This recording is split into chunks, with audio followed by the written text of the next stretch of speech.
Je vous recommande la boutique La Londoloise, c'est Judith Londolé.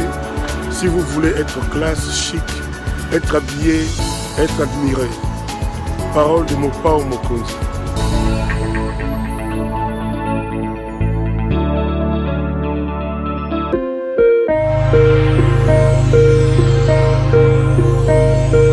Madame, Messieurs, deuxième jour de notre séjour ici dans le Haut-Katanga. Là, on est en pleine ville de Kalemi. On est à l'entrée de la ville de Likasi. Nous sommes dans la ville de Likasi. Kalemi, c'est dans le Tanganyika. Ici, nous sommes Ici, c'est la nationale numéro 1.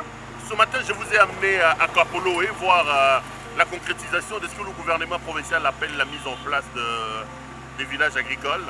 Il y a eu un village que vous avez vu dans les images, ça fait à peu près 1000 hectares de maïs qui ont été cultivés et qui seront donc déversés au niveau du marché des consommations. Et là, nous avons décidé de faire un petit tour ici à Likasi pour voir un peu les travaux des infrastructures.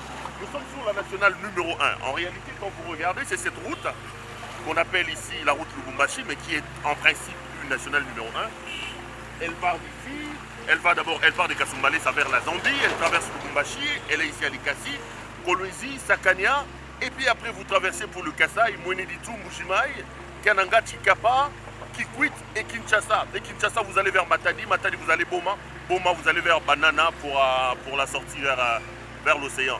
C'est une route d'intérêt capital. Hein. Si vraiment elle est totalement réflexionnée par toutes ces sections, ça sera une bonne chose pour la République. Donc, visite dans le Haut-Katanga, bienvenue à Likasi. Je vous fais découvrir ce qui se passe ici et on se voit tout au long de ces documents. Merci à vous. Hein.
Jean-Luc Capin, moi je suis de la coordination des mouvements.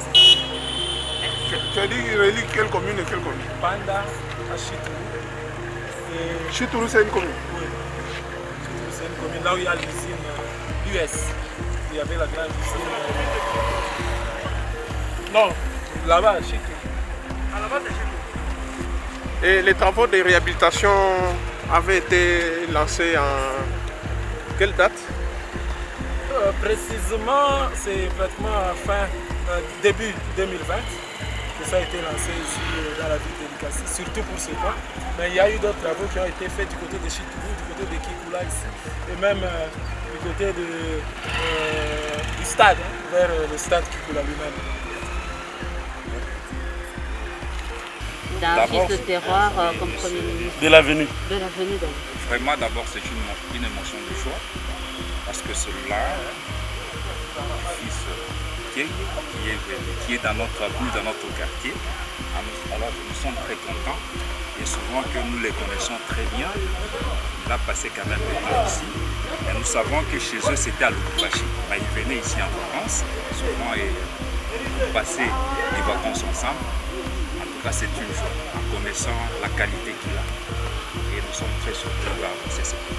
C'était quel type d'homme quand il venait ici? Très calme, gentil et ne parlait pas beaucoup, mais c'était vraiment très intelligent. C'est ce que j'ai retenu. Vous pensez qu'il peut Et arriver courageux aussi. Il peut arriver à faire bouger les choses? Oui, il va bouger les choses, je suis très sûr. va bouger les choses. Qu'est-ce qui vous a marqué quand vous les côtoyez? Qu'est-ce qui vous a marqué? D'abord, en lui, il était différent parmi ses frères. C'était un homme très calme. Et puis il était intelligent. Parce que j'ai eu des témoignages, parce qu'on avait aussi des amis qui ont étudié avec lui. Il était très calme. Et puis je me rappelle une fois, quand quand il est revenu au pays ici, il était en mouvement, c'est-à-dire qu'il faisait, à l'époque là, il partait dans des carrières, c'était encouragé, il travaillait, vous sentez que vraiment c'était une personne vraiment entreprenante. Merci. Le nom c'est Monsieur Alain Malaba. Merci. Ici, c'est chez ses parents? Et c'est son oncle, parce que je sais que son père biologique est décédé il y a longtemps. Donc c'est le responsable qui gardait la famille, c'était M. Ken. Et ils sont plus ici. Non, non, ils sont ici.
médecin directeur du centre santé Ngouya.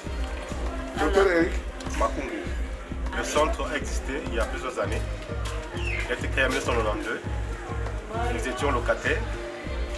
Et en 2020, au mois d'avril, grâce à l'impulsion du gouvernement de la province, et les redevances minières qui ont fait à ce qu'on ait, n'est-ce pas, cette bâtisse. C'est grâce, n'est-ce pas, comme je l'ai dit, aux redevances minières que le gouvernement de la province, avec le bourgmestre de la commune de Chitourou, ils se sont menés, se sont battus pour que nous ayons, n'est-ce pas, cette structure. Et il n'y a pas de structure comme ça, publique ici à l'ICASI. Nous sommes la première structure réhabilitée et dotée, n'est-ce pas, d'un équipement pimpant neuf et n'est-ce pas, d'une dernière technologie, n'est-ce pas. Voilà. C'est grâce, n'est-ce pas, aux efforts du gouverneur, je le répète encore, et du bourgmestre de la commune de Chitourou. Vous prenez en charge quel type de maladie?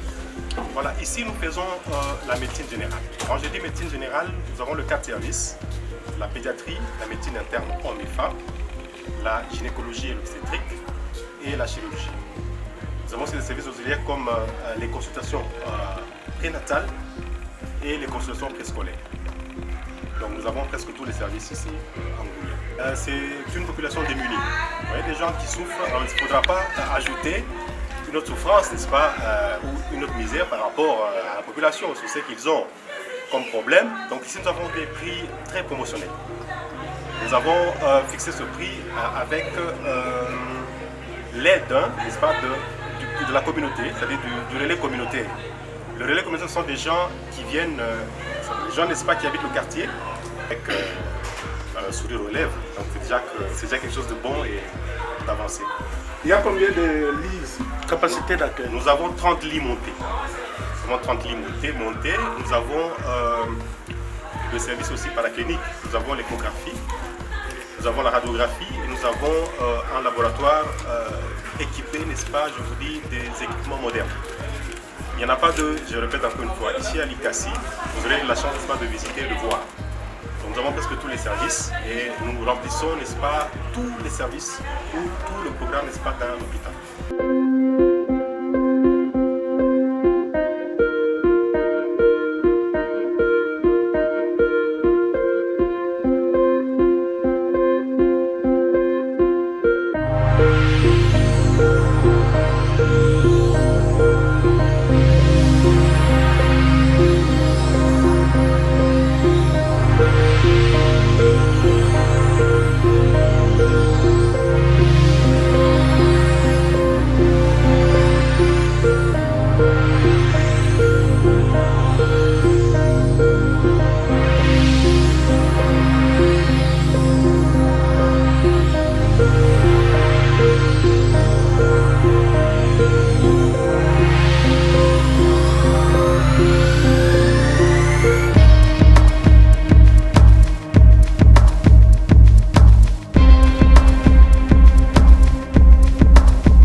Haut-Katanga, les amis, j'étais en plein centre-ville de l'ICASI, je vous ai montré les routes, escale au niveau des hôpitaux que le gouvernement provincial a construit sur place. Et là, la balade s'est poursuivie avec les villages agricoles. On était le matin au village de Kapoloé. Là, en début d'après-midi, on fait escale ici au village de Mangombo. Mangombo, là où le gouvernement provincial a également subventionné certains agriculteurs avec des semences améliorées, avec des intrants pour que ces vastes étendues que vous voyez là, pour que sortent du sol là, ces tubes de maïs que vous êtes en train de voir avec notre caméraman. Ceci toujours dans l'optique d'arrêter un peu la dépendance en termes alimentaires, notamment avec la farine qui provient de la Zambie. Ici, l'objectif est véritablement de rendre le Haut-Katanga indépendant en matière d'importation de maïs, des farines qui est donc l'aliment des bases de Haut-Katangais. On fait un tour ici à l'intérieur de cette concession au niveau du village agricole des Mangombo et la balade ici dans le Haut-Katanga se poursuit. Suivez ces images.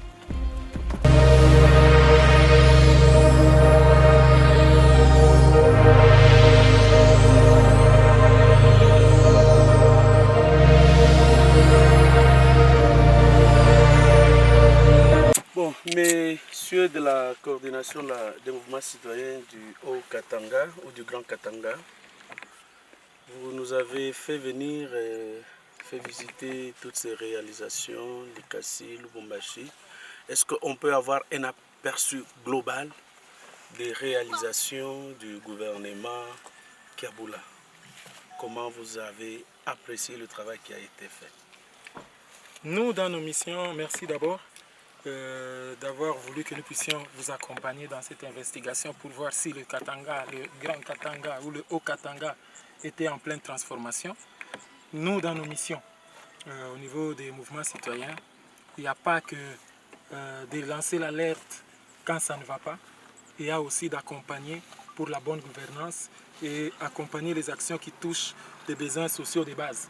Donc c'est ainsi que, avec cette tournée que nous venons de faire avec vous, on a eu à remarquer qu'il y a quelques points qui sont marqués par le gouvernement Kiaboula dans des secteurs qui touchent la population la plus rudimentaire possible. Quand je parle de rudimentaire, c'est au sens de la communauté qui n'a pas assez de moyens. Et ce sont les villages, ce sont les périphéries des villes, ce sont les travaux qui sont faits dans certains secteurs stratégiques de la vie de la société, tels l'agriculture. Et nous avons visité et vu ensemble le travail qui est en train d'être fait.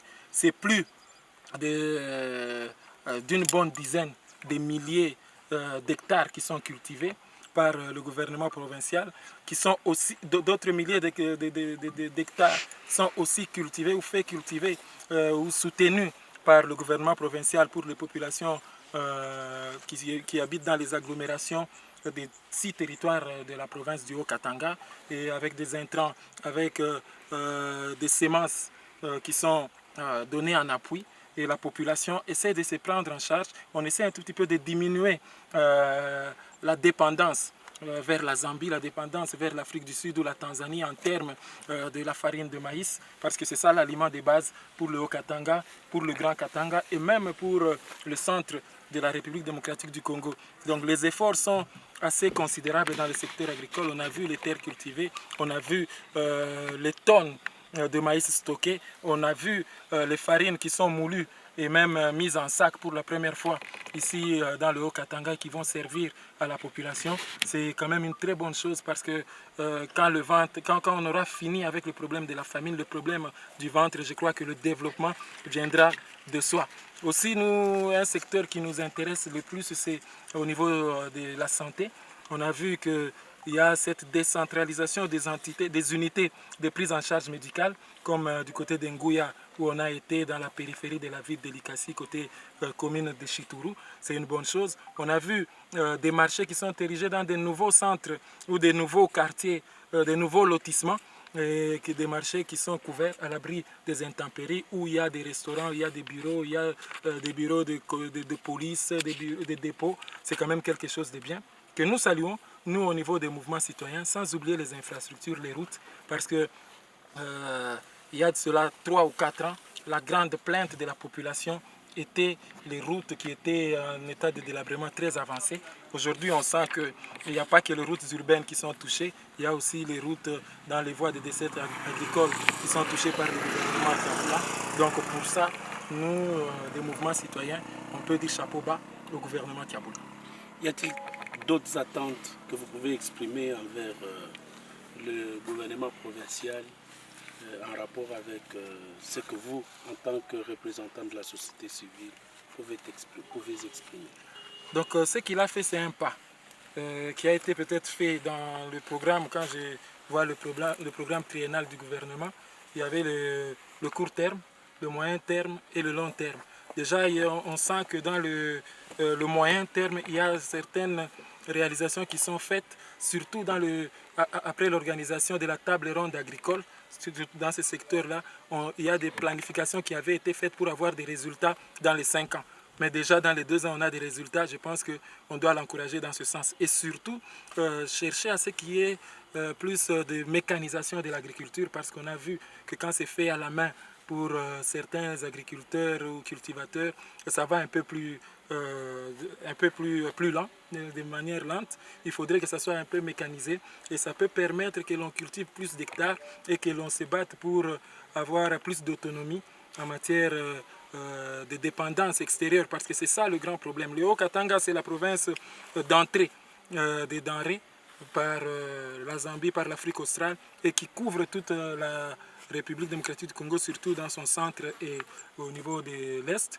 Donc il y a des travaux, il y a un travail qui doit être fait par le gouvernement provincial dans ce sens-là, qui est plus d'appui à ces agriculteurs, et surtout que l'on arrive à la dimension d'avoir plus de minoteries pour commencer à moudre tous ces maïs qui sont en train de pourrir dans certains villages, et aussi créer des silos qui peuvent stocker tout cela. Ça peut permettre au gouvernement de faire encore plus et d'étendre aussi, qu'on ne se limite pas à un point dans chaque territoire, qu'on ait plusieurs points. Je crois que ça peut aider un peu la population, et aussi pour des voies de dessert agricole où on ne peut pas amener l'asphalte, si on peut seulement faire même des routes en terre battue et les entretenir quand il le faut, ça peut nous aider à combattre la famine. Merci. Merci. Limbi. You finish?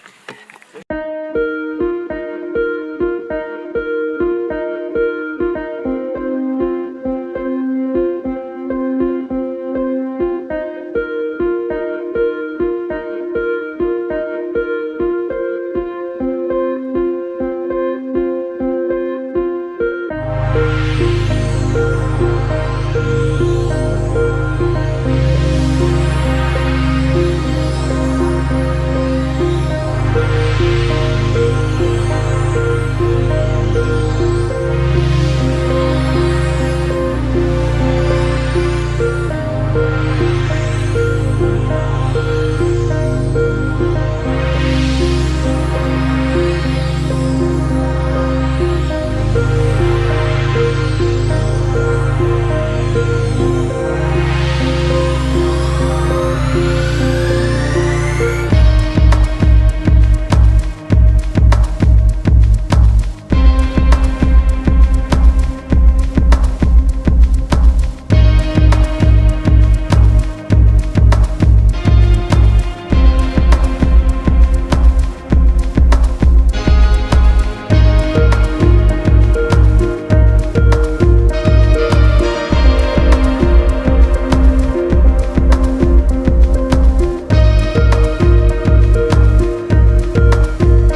je me présente, Monta Francesco, responsable du site de production au Congo. Nous avons actuellement reçu dans nos entrepôts 2200 tonnes de farine, de maïs, excusez-moi, sur un total de 4800 tonnes de maïs en provenance de la province, que nous allons moudre et fournir environ 7500 sacs de farine tous les mois pour la province. Comme vous avez vu, on a déjà reçu le gouverneur qui a fait son passage très précédemment.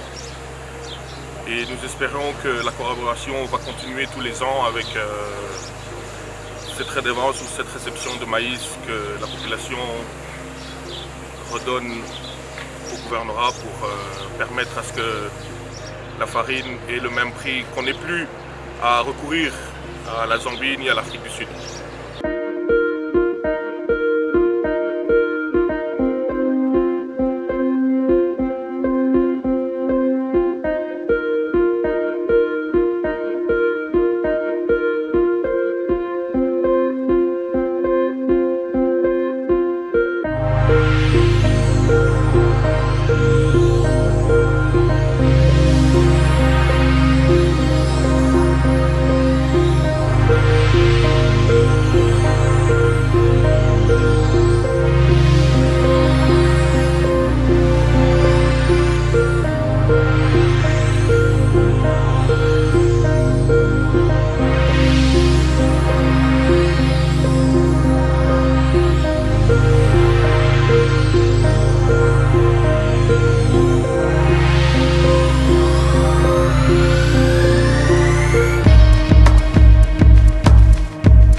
Bonjour, troisième jour de ma visite spéciale ici dans le Haut-Katanga.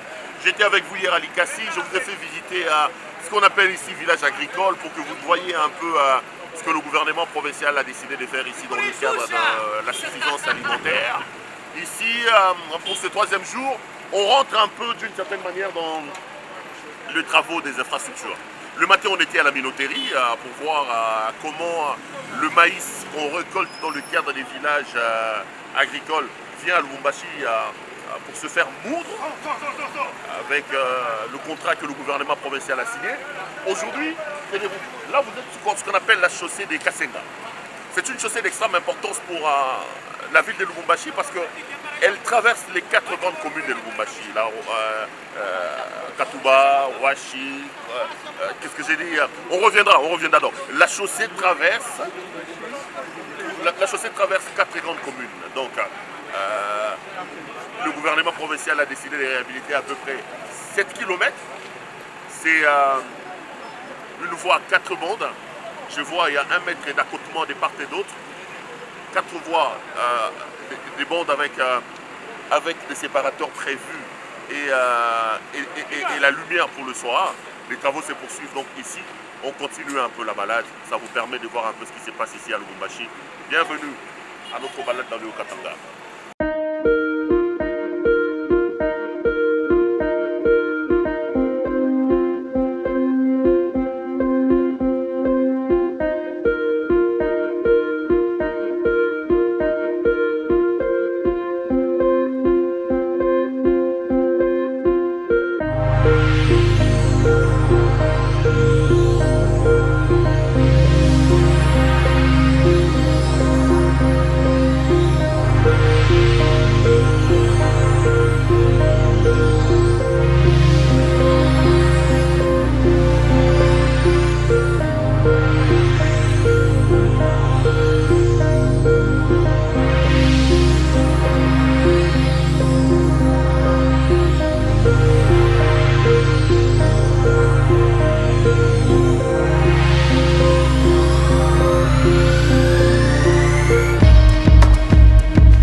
sommes sur l'avenue des Sports, dans la commune, c'est situé pratiquement à cheval entre la commune de la Kenya et la commune de Kampemba, voire même la commune annexe. Donc, vous comprendrez avec nous que depuis l'existence de la ville de Lubumbashi, cette avenue n'a jamais existé. Donc c'est l'avenue créée et réhabilitée, créée et arrangée par... Construite. Voilà, construite par le gouvernement de Jacques Kiaboula. Ceux-là qui connaissent ou qui maîtrisent bien le Lubumbashi, nous sommes à la Cité des Jeunes. C'est un camp des Salésiens. Cité des Jeunes. Nous sommes ici présentement, là nous sommes, c'est à la Cité des Jeunes. Il y a plus de 10 à 11 terrains de football. Donc la jeunesse pratiquement de Lubumbashi, c'est ici où vous pouvez retrouver même différentes équipes de l'entente de football de Lubumbashi qui évoluent à la Ligue nationale de football de Lubumbashi, s'entraîner ici. Alors, la nécessité de cette avenue, c'est que c'est une avenue qui a désengorgé d'abord la commune de Lubumbashi. Par exemple, avant, pour aller à l'aéroport, il fallait prendre le tronçon normal. Donc vous quittez par exemple Briqueville, vous passez par la commune de Kenya, vous passez la commune de Kampemba via le quartier Njanja, vous passez le centre-ville, vous passez le quartier Kra pour finalement se retrouver à l'aéroport. Mais ici, vous verrez peut-être en allant, si vous quittez Briqueville, pour aller à Kampemba ou pour aller au quartier industriel, voire pour aller à l'aéroport, vous empruntez directement ce tronçon et vous arrivez. Donc c'est un tronçon qui a pratiquement désengorgé et qui a aidé la plupart des gens par rapport à l'accès rapide. Ici c'est commune de la Kenya. Nous sommes à cheval entre la commune de la Kenya, la commune annexe et la commune de Kampemba. Donc si vous quittez elle est ici... longue de 4 km. Réhabilité quand ou construite quand? Elle a fini, elle a été mise en pratique il y a de cela 9 mois. Il y a de cela 9 mois qu'elle a été mise en pratique.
On est ici au hôpital général de Kinshasa.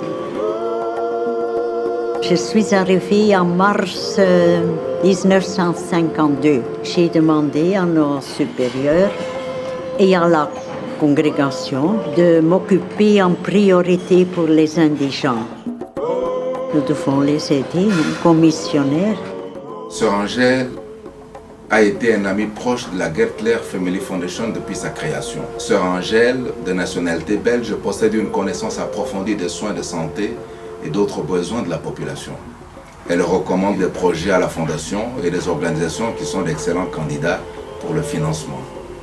On demande et ils sont directement d'accord pour nous aider parce qu'ils connaissent la situation. C'est la sœur Angèle qui nous a dit qu'il y avait un centre où il y a des enfants très très malades. Nous avons construit une paillote parce qu'on a trouvé que les enfants étaient dans une paillote qui était sur le point de s'écrouler. Nous avons donné une jeep pour que les sœurs puissent prendre les enfants malades. J'étais très touchée de voir que dans ce monde, il y a des personnes aussi si généreuses que dès que vous leur parlez de votre souffrance, ils vous aident.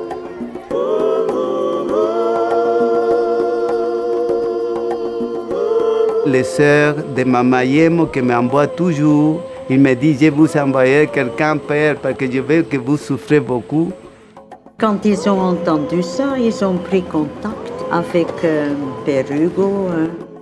Avec ça, vraiment, c'est un soulagement pour nous tous et un bien pour les enfants.